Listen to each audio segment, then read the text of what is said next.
Welcome to the Deep Dive, brought to you by Reformed Thinking. We synthesize what matters from complex sources, providing you a clear path to genuine insight. That's right.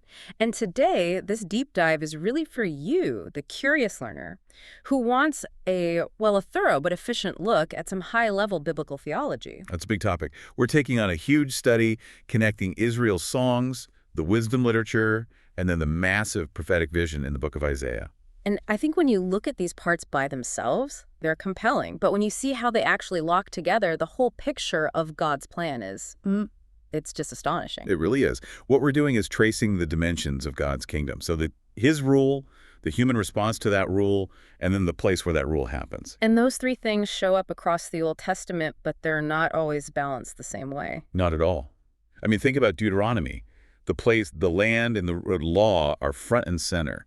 But we're going to see how those themes get handled differently in, say, Proverbs and Psalms, and how they all just dramatically converge in Isaiah. And that convergence gives us the complete picture of salvation. A picture where every single thread leads directly to Christ. What's so helpful about this kind of analysis is that it takes books that can seem really separate, Proverbs, Ecclesiastes, Job, Song of Songs, all the way to Isaiah, and it just unifies them. They're not a random collection. No.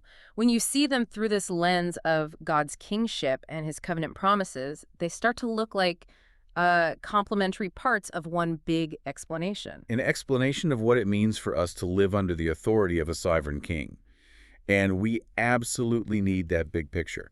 I mean, if you jump straight into Isaiah's promises of a new creation and a new Exodus without this background, you miss why they're so needed. Exactly. You have to first understand what God's rule demands and what happens when we fail. And that takes us right to the wisdom literature. It defines our obligation. Okay, so let's unpack this structural framework. We've said the kingdom of God has three elements: his rule, the human response, and the place of rule. And the wisdom writings, Proverbs, Ecclesiastes, and Job, they focus really intensely on that second piece.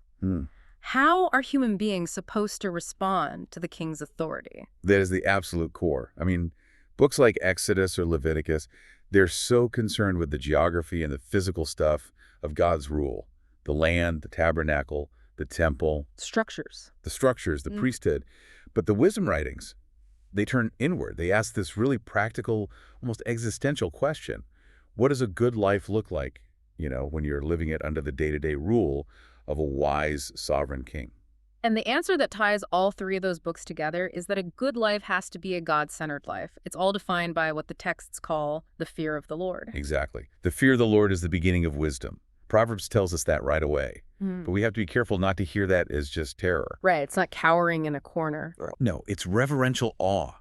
It's recognizing the king's holiness, his power, his absolute jurisdiction over everything. If you really get who God is, your only appropriate response is submission and, practical obedience. That recognition, that awe, is what separates real wisdom from just, common sense. And one thing about Proverbs that makes it so accessible is how it just immediately dismantles any idea that your faith only applies on the Sabbath or in the sanctuary. Oh, it completely rejects a sacred secular split. If Yahweh is king, then his rule governs how you act in the marketplace just as much as it governs your actions in the temple court. You can't separate them. You can't. Some people try to read Proverbs as just a secular self-help book. Save money, work hard, don't hang out with foolish people. But that's such a shallow reading. It misses the whole theological foundation. All that practical advice flows from a fundamental relationship with a divine king.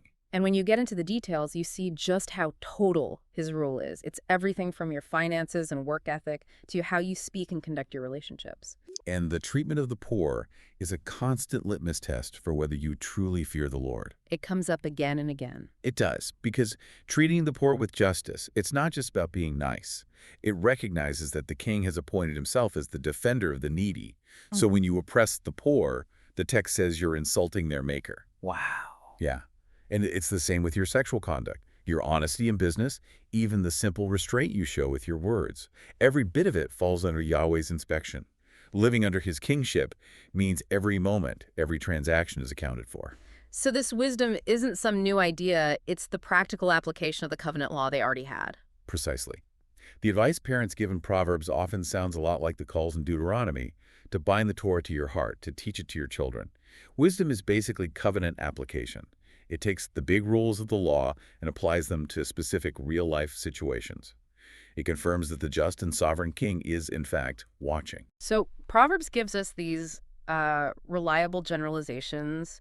You follow wisdom, things generally go well for you. You embrace folly, things generally go poorly. But then Ecclesiastes and Job come crashing in to challenge that simple formula. They're the necessary guardrails, aren't they? Yeah. If you only read Proverbs, you might end up with this mistaken idea that the moral universe works like a machine. You put in righteousness, you get out prosperity. And Job and Ecclesiastes just shatter that illusion. Completely. They force us to deal with the frustrating messiness of life under the sun, which is the key phrase in Ecclesiastes. It means life lived in this world, separated from the full light of God's redemptive plan. And that world, that life under the sun, it just doesn't seem to make a lot of sense. It doesn't. The righteous suffer terribly. The wicked often get ahead. The greatest human efforts, whether it's chasing pleasure or wealth or even wisdom, none of it brings lasting satisfaction. Right. The preacher in Ecclesiastes says it's all Hebel. Yes, often translated vanity or meaninglessness. But a better image might be a puff of smoke. It's sleeting, it's absurd. Life on this side of the new creation is just deeply flawed and unpredictable. And Job tackles that head-on with the problem of innocent suffering. It's a direct challenge to the idea that all suffering must be punishment for some specific sin. It is. And yet, the amazing thing is that the conclusion of both of these really challenging books still affirms the main truth of the wisdom literature. It just gets there by a much harder road. A much harder road. Both Job and the preacher end up in the same place.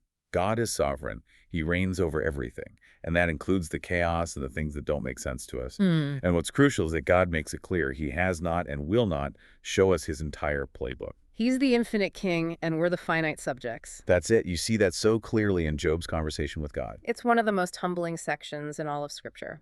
It is. When God finally speaks to Job, he doesn't give him a neat philosophical answer for his suffering. He just points to the majesty of the cosmos, the stars, the sea, these incredible creatures. And he asks Job, were you there? Do you have any idea how this works? The point isn't to make Job feel small. No. The point is that the Lord knows how to run the universe, and he doesn't need any advice from us. And Job's response in the end is just total submission and silence. So real wisdom isn't about figuring out all the reasons for our pain. It's about trusting the king, even when his plan is a complete mystery. That's the required response. We are not called to solve the puzzle of suffering, or even worse, try to rule the cosmos for God. Our job is much simpler.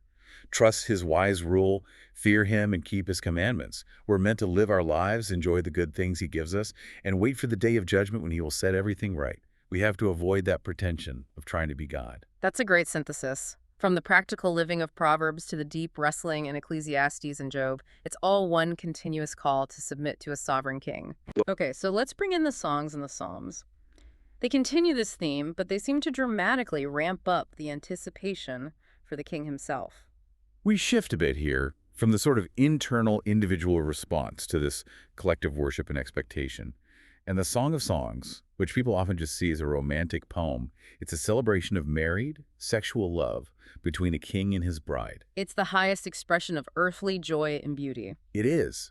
But why does it fit into this larger theme of God's kingship and covenant? That's the question. Well, the analysis here sees this celebration of love as something that points back to Eden, back to the way things were supposed to be before the fall. It captures the almost paradise-like character of marriage, untainted by sin. But, and this is key, it also functions typologically. For listeners who might not be familiar with that term, can you just break down what typologically means in this context? Sure. It means that this earthly reality, this beautiful human love, acts as a pattern or a prophecy that points to a greater heavenly reality. So the ecstatic love between the king and his bride anticipates and foreshadows the love between Yahweh and Israel. And ultimately, Christ and his church. And ultimately Christ and his church, yes. So the greatest joy we can experience in this life is actually just a shadow of the ultimate joy of seeing the king in all his beauty. That's it. The Song of Songs is looking ahead to the church, seeing God face to face in the New Jerusalem. The earthly relationship is a pointer to the relationship that will last forever, where all our deepest longings and joys are finally and fully realized in the presence of the King. And that flows perfectly into the Psalms, which is really the worship book of the king. The whole framework for the Psalter is set right at the beginning, in Right. Psalms 1 and 2.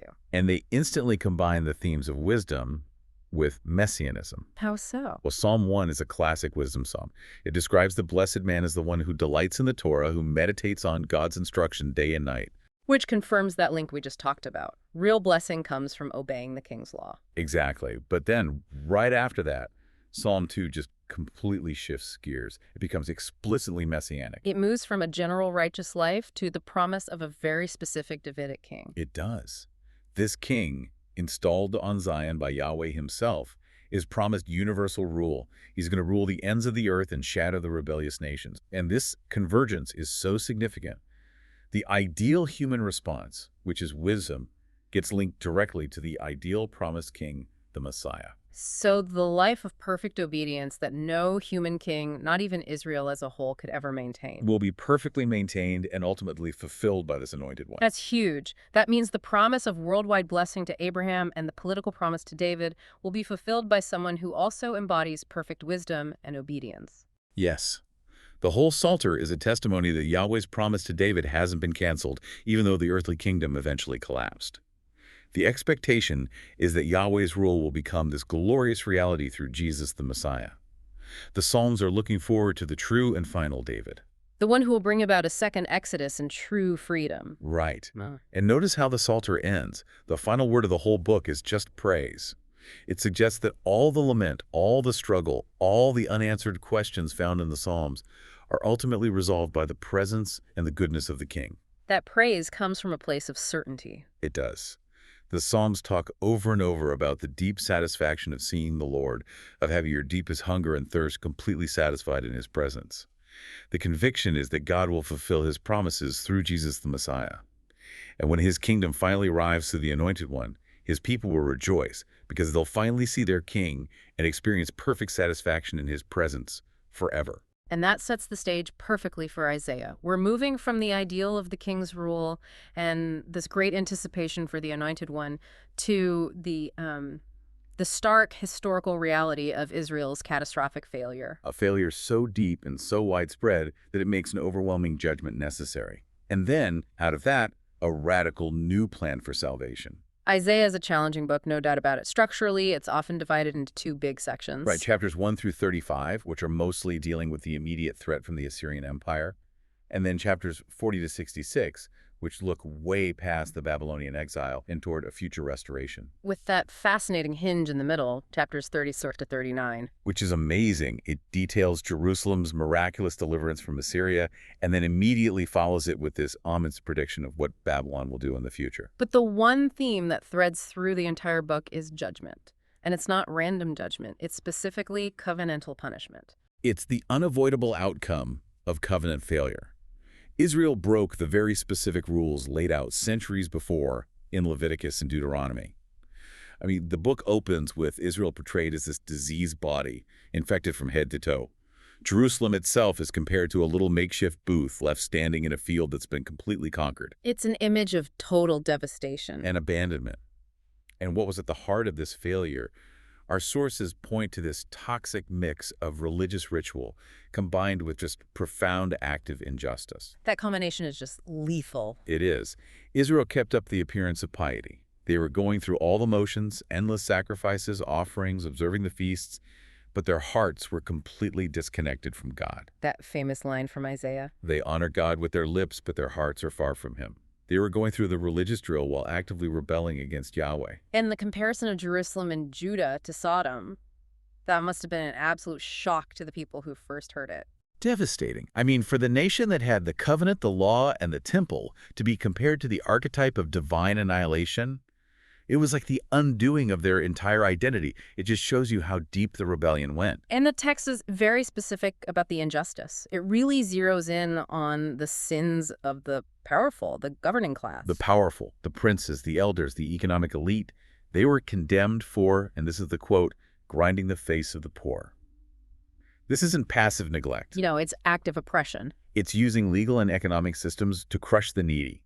They were ignoring the rights of widows and orphans, the very people the covenant was supposed to protect. They were just exploiting vulnerability for their own gain. And the judgment even extends to the elite women, which adds a really uncomfortable layer of detail. It does. The condemnation focuses on their arrogance, their obsessive focus on, clothing, jewelry, and personal status, often paid for by their husbands' corrupt practices. Their vanity, maybe even combined with sexual impropriety, just showed a society whose values were completely upside down. Instead of justice and mercy, they valued luxury and display. And then you have that famous metaphor of the vineyard. Yahweh planted Israel. He cared for it, tended it perfectly, expecting the best fruit. But instead of righteousness, all he got were wild grapes. Which, in context, means oppression and injustice. This failure showed up as profound greed. The rich just constantly expanding their land holdings, joining house to house, leaving no room for anyone else. It also showed up as hedonism and this total reversal of moral norms. The prophet calls them heroes at drinking wine. It sounds like a society that's just lost its moral center. It was a conscious rejection of sobriety and responsibility. And most critically, they began to call evil good and good evil.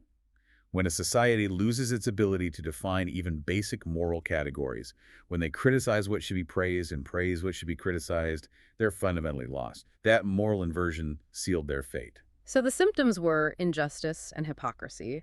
But if we dig down to the spiritual root, the sources say the real problem was a catastrophic failure to trust Yahweh. This is the key. The root cause wasn't just bad behavior. It was a crisis of faith in the king. And you see this play out so clearly in the political world. With King Ahaz. Yes. When King Ahaz was threatened by this coalition of Syria and Israel, Yahweh promised him divine protection. He even offered him a sign. And Ahaz refused to trust the promise. He went looking for human security instead of divine assurance. And that same pattern just repeated itself generations later. It did. When the massive Assyrian threat appeared, instead of consulting the Lord, the people formed a politically pragmatic alliance with Egypt. And on the surface, it made perfect sense. Egypt was a strong military ally. But that pragmatism was judged so devastatingly by God. Because it showed a complete lack of faith in the Holy One of Israel. The prophet describes it as relying on horses and chariots instead of on the divine king. He announces a woe on them. A woe for their dependence on military might instead of God's instruction. And the Lord's evaluation of their choice was harsh. For they are a rebellious people, lying children, children unwilling to hear the instruction of the Lord. They just prefer the advice of generals to the counsel of the Almighty. And this pattern really clarifies why the Babylonian exile happened. It wasn't because Babylon had a better army, it was divine judicial abandonment. Exactly. The reason for Judah's defeat is stated plainly later in the book. Your iniquities have made a separation between you and your God. Yahweh handed them over because of their rebellion. They had turned to idolatry while claiming to be righteous, deceived by a superficial piety that ignored justice and mercy. The description of the chaos in chapter 59, murder, deceit, lies. It's a picture of a nation acting completely contrary to its purpose. They were embodying the rebellion of the serpent, bringing disaster on themselves. And they had no peace or security because they had abandoned the source of truth and justice. Their sin was so deep it had to lead to the ultimate consequence, the day of the Lord. The day of the Lord. It's such a massive concept. It's both judgment and salvation. But the shock for Israel was that it wasn't just for them. It was judgment against anyone found in sin. The popular expectation was that the day of the Lord would be judgment on their enemies and salvation for them. Isaiah just turns that completely on its head. If Israel keeps on in his wickedness, judgment is coming for them too. This day is primarily directed against human pride. It's about bringing down the arrogant. The prophet says the haughty looks of man shall be brought low, and the lofty pride of men shall be humbled, and the Lord alone will be exalted in that day. The people who are self-important, who fail to give Yahweh credit for their success, they will be crushed. And Yahweh proves his sovereignty not just by judging Israel, but by using nations like Assyria as his instrument. His rod of anger, and this is a fascinating theological tension. Yahweh uses Assyria to punish Syria, Israel, and Judah. But then he turns around and judges Assyria itself. Because Assyria became arrogant, believing its own military might was responsible for its success. This act of judging the very tool he used just shows that God is sovereign over all of history. The text calls this judgment Yahweh's strange work. That's an unusual phrase. It's strange because judgment actually runs contrary to God's nature, which is salvation and mercy he longs to save. But as the thrice Holy One, As the seraphim cry out, he cannot tolerate sin. His purity means that when human beings embrace rebellion, judgment is unavoidable, even if it's unwanted. And this sovereignty extends to all nations far beyond Israel's borders. The oracles against the nations, Babylon, Philistia, Moab, they all demonstrate that Yahweh's purpose cannot be stopped by any earthly power. And the judgment of Babylon in particular is a spectacular example. Babylon's arrogance, its claim to be like God, is the very reason for its sudden and total destruction. And this advertises God's glory to the whole world. It proves he is the only king. And the judgment even extends to the cosmos itself. Yes. Chapters 24 to 27 look ahead to the collapse of the old creation. The earth reels like a drunkard. And in that same passage, the prophet promises that the king will slay Leviathan, the fleeing serpent or dragon. A clear reference back to Genesis. A very clear apocalyptic reference back to the promise in Genesis 3 that the offspring of the woman will crush the serpent's head. The judgment of humanity and the redemption of creation are tied together from the very beginning. Despite the severity and universal nature of that judgment, Isaiah is still a book just saturated with hope. And we see that first in the short-term promise about Jerusalem's immediate protection. Right. Even though Zion's called a whore for its sins, a key promise in that first big section is that Jerusalem would not be completely overthrown, even when it was surrounded by the most powerful army on earth. The high point being the miraculous deliverance from Sennacherib's Assyrian army. They were right at the gates. Sennacherib had already conquered all the surrounding cities. Jerusalem was isolated, and by any human measure, it was doomed. But Yahweh responded to the faithful prayer of King Hezekiah by rebuking Assyria's pride. And he declared he would defend the city. Not because Jerusalem deserved it, but for my own sake and for the sake of my servant David. And in a single night, the army was decimated, and Sennacherib went home in defeat. And that temporary protection links back to the sign of Emmanuel, given much earlier to King Ahaz. That's right. The sign of Emmanuel, which means God with us, promised protection for Judah from that immediate threat from Israel and Syria. The message to Ahaz and to all of Judah was profound. Stop fearing human opponents and honor Yahweh as holy. Let him be your fear and your dread. So the answer to the immediate threat was faith, not foreign alliances. Exactly. But we have to stress the limitation here. The preservation of Zion in the 700s BC was temporary. A century later, Babylon destroyed the city and the temple. But that temporary act of protection does establish this durable theology of Yahweh's protection. A theology rooted in the remnant and the bigger eschatological promises. Precisely. And this idea of the remnant is so crucial. If the whole nation deserved to be destroyed, why does any part of it survive? It's a question of grace. Pure grace. Zion's sin was so bad it warranted the fate of Sodom, and yet Yahweh preserves survivors. The judgment itself works to cleanse Jerusalem, leaving behind this small, holy remnant that is specifically recorded for life. So survival isn't based on merit. It's a divine preservation for a future purpose. A very deliberate preservation. In chapter 6, the vision is bleak. The nation is like a tree cut down. But the prophet says a remnant will remain because the holy seed is its stump. This means God's covenant purpose cannot be extinguished. The remnant survives, and crucially, it's represented by its promised king. And the survival of that small group forecasts a much greater future salvation. It does. And the New Testament writers saw this so clearly. They identified believers in Jesus, both Jew and Gentile, as the true remnant. The small number of faithful people preserved through judgment points directly to the ultimate worldwide salvation that the king will bring. Which brings us right to the new David. Just as the judgment fulfilled the covenant curses, the promises of this new David fulfill the Davidic covenant. Right. The promise made to David centuries earlier is now applied to this new, desperate situation through the figure called the branch. The offspring of David. The one who will restore the throne. And chapters 9 and 11 have these explosive prophecies about this king. Let's start with the one who will sit on David's throne. The context is darkness and oppression. But the promise is so radical. This son will bring perpetual peace, righteousness, and justice. And the titles used to describe him just shatter all previous royal expectations.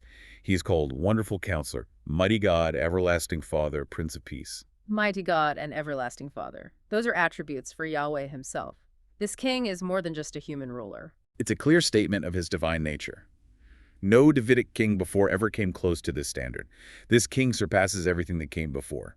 He establishes a rule that is eternal and based on divine wisdom and justice. And that divine nature is reinforced in the next great prophecy, identifying the ruler as a shoot from the stump of Jesse, who is just saturated with the Spirit of God. He is the Spirit-anointed Messiah. The text gives us this sevenfold work of the Spirit that rests on him: wisdom, understanding, counsel, might, knowledge, and the fear of the Lord. He's perfectly equipped to rule.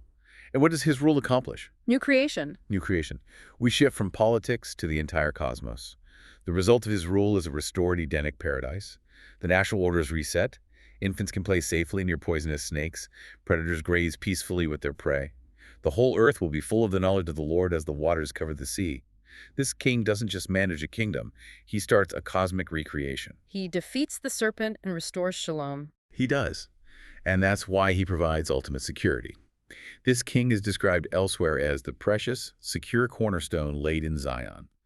His arrival is tied to the pouring out of the Spirit, and when the Spirit comes, justice and righteousness are established, leading to quietness and trust forever. And the vision climaxes by connecting all of it, the New Jerusalem, the King, and that ultimate security. In that day, we're told, your eyes will behold the King in his beauty. Jerusalem becomes this immovable, eternally secure place. And the core reason for that security is just staggering. The city will enjoy the forgiveness of sins. The new creation is not secured by bigger walls or a better army. It's secured by the king's work, which grants pardon. We established that the deliverance from Assyria, which saved Jerusalem, didn't last. Jerusalem fell to Babylon. And that failure raises a big question. If the first deliverance was temporary, what about the promise of a greater permanent salvation? The fall to Babylon proves that even the greatest historical act of preservation couldn't solve the fundamental problem of sin. Right. And so the themes of New Exodus and New Creation run through the entire book, pointing to a future act of salvation that is infinitely greater. It's deliverance not just from Assyrians or Babylonians, but from all enemies, including death and sin itself. And we saw back in chapter 11 that the new David, the new Exodus, and the new creation are all introduced as happening at the same time. They're all intertwined. The new David is the one who will gather his people from the ends of the earth in a second decisive exodus. Yahweh will make a highway for the remnant to return. This new exodus is the means by which he establishes his eternal kingdom. It's the ultimate reversal of the exile. But this return from captivity, it's not based on Israel having paid its debt or earned its way back. The gospel of the return has a very clear prerequisite. Yes, and this is the gospel in miniature right here. The return from exile only happens because Jerusalem is forgiven its sins. The voice in chapter 40 announces that her iniquity is pardoned, that forgiveness which comes by grace is the good news. Without pardon, there is no restoration. And the size of this promise, after all of Israel's failure, it requires an assurance that only the Creator himself could provide. That's why chapter 40 spends so much time showing Yahweh's sheer incomparability. The nations are like nothing before him. He's the creator of all, who gives strength to the weary. This assures the exiles that this seemingly impossible restoration is absolutely possible because their God is infinite. And this return is described with the language of redemption, which links it directly to the forgiveness of sins. Redemption means being bought back from bondage. In this context, the bondage is sin and exile, and the release comes through pardon. And one of the most compelling proofs of Yahweh's supremacy is his ability to declare the future, something no idol could ever do. He proves he's the only God by predicting events before they happen. He declares the end from the beginning.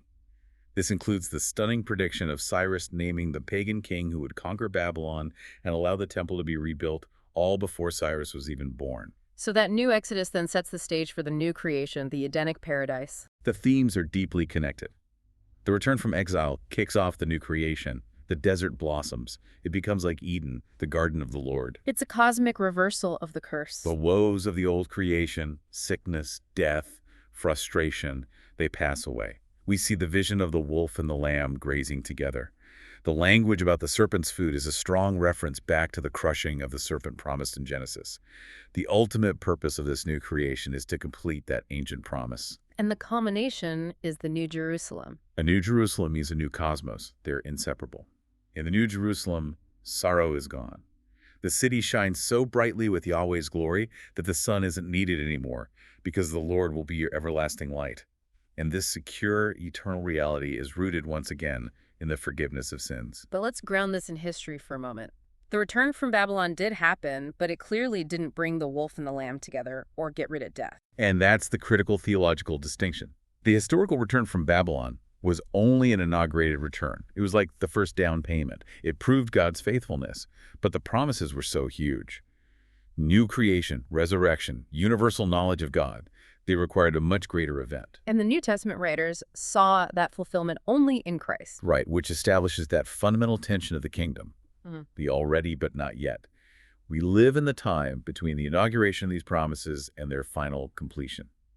And if the new Exodus and new creation are going to be fully realized, we have to focus on the figure who makes that prerequisite, the forgiveness of sins, possible.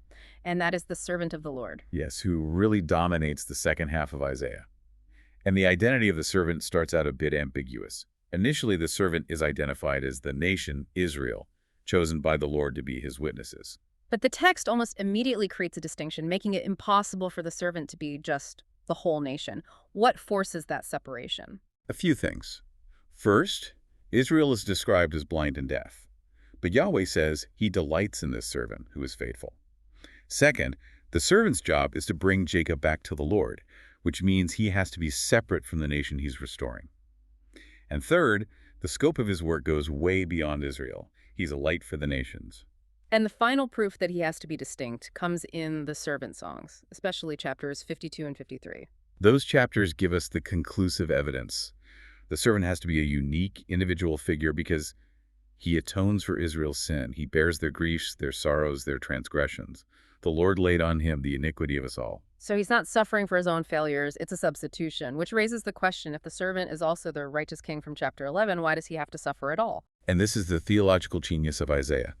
The servant was completely innocent, yet he suffered for the transgression of the people, making them righteous. He is taking the covenant curse on himself to grant the pardon that's needed for the new Exodus to happen.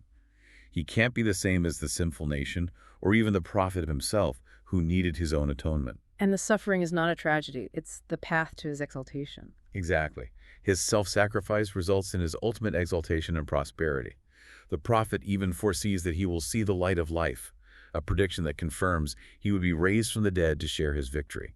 This work secured the forgiveness of sins, which is the prerequisite for everything else. So we have the suffering, atoning servant from chapters 52 and 53, and the triumphant, spirit-anointed new David from chapter 11. For the prophecy to work, these two have to be the same person. They merge into the royal servant. Both figures are spirit-empowered. Both are supposed to establish justice and bring in the new creation. The service of the Davidic king is explicitly tied to the servant's work. Isaiah's own structure forces us to conclude that the ultimate king must also be the one who suffers and atones. And the pouring out of the Spirit, which signals the fulfillment of all these promises, confirms that connection. Right. The Spirit is the eschatological spirit, the spirit for the last days, bringing final salvation. When the Spirit is poured out, the new creation dawns, and the king's servant is the one endowed with that spirit. The New Testament confirms it all. Jesus is the royal son of David who brings the kingdom, but he's also the suffering servant who delivers his people from sin through his death and resurrection. And finally, the scope of this work. It's not just for Israel. It's salvation to the ends of the earth. And that flows from Yahweh's absolute incomparability. Since he is the only God and all other idols are useless, there is only one way to be saved. And that leads to the universal call. Turn to me and be saved, all the ends of the earth. This massive inclusion of the Gentiles fulfills the original covenant promise to Abraham that through his offspring, all nations would be blessed. And we see that vision. In the last days, many peoples will stream to Jerusalem to seek Yahweh's instruction. The servant is a light for the nations. What's truly astonishing is the inclusivity Isaiah forecasts. He puts Egypt and Assyria, Israel's most brutal enemies, on the same level as Israel, calling them a blessing in the midst of the earth. Foreigners and those traditionally excluded are welcomed in. They stream to the New Jerusalem and share in the messianic feast. It's a stunning picture of global grace. And the final reason for this entire structure of judgment, atonement, and recreation seems to be the display of Yahweh's incomparable glory. It's the driving purpose. God's glory is the outward splendor of his holiness and wisdom. And by judging the wicked, fulfilling his promises, and saving a people from every nation through this unique plan of a royal suffering servant, Yahweh demonstrates his deity, his faithfulness, and his sovereign plan for all of creation to see. Okay, so let's try to pull all 5 parts together one last time. We started with the wisdom literature, which defined the ideal human response to the king, perfect submission and fear. Then we saw how the whole storyline, the covenant promises from Adam to Abraham to David, seemed completely destroyed by Israel's sin and lack of faith. And here's where the ultimate design becomes clear. Isaiah assures us that Yahweh didn't abandon his promises to David. The new David is coming, but he secures the new Exodus and the new creation in this highly unexpected way by suffering for the sins of the nation to grant the forgiveness that's necessary for restoration. He doesn't just conquer enemies, he conquers sin. Which brings us to the final cohesive reality. The suffering servant and the new David are one person, Jesus of Nazareth, the Christ of God. His work brings the kingdom of God into reality, fulfilling the promise of worldwide blessing and the ultimate triumph over the serpent, reaching salvation to the ends of the earth. So we've seen that true wisdom is the fear of the Lord, shown in total submission to God's rule. We established the necessity of judgment because of Israel's sin, which shows Yahweh's holiness. And we've concluded that all the threads of hope come together in this Spirit-anointed Davidic king and suffering servant whose atonement is the only way the new Exodus, new creation, and final security can arrive. And the ultimate outcome of this magnificent plan is to display Yahweh's glory and holiness to the entire cosmos, securing the New Jerusalem through the pardon of sin. So if that new Exodus and new creation were inaugurated in Christ, and we are living now in that tension between the already but not yet, how does your present living reflect the certainty of that glorious, final, New Jerusalem? Something for you to consider long after this deep dive ends. Until next time. Until next time.